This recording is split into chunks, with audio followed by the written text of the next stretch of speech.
Sinabi ng company Janet Lim Napoles na wala siyang pinabibigay na regalo o pera para kay GMA Network Consultant for Radio at 24 Oras anchor Mike Enriquez. Taliwas po yan sa ulat na lumabas sa Philippine Daily Inquirer.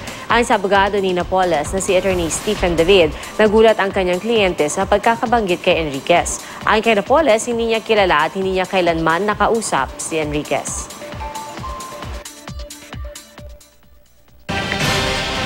Una-una, hindi niya naman kilala si Mike Enriquez.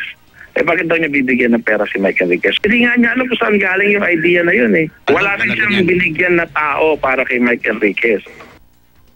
Nauna rito ay itinanggi na rin ng TV director na si Mon Arroyo ang ulat na may ipinabot sa kanyang regalo para kay Enriquez. At sa kanyang pirmadong salaysay, maring itinanggi ni Arroyo na tumanggap siya ng anumang halaga mula kay Napoles liban sa kanyang consultancy fee.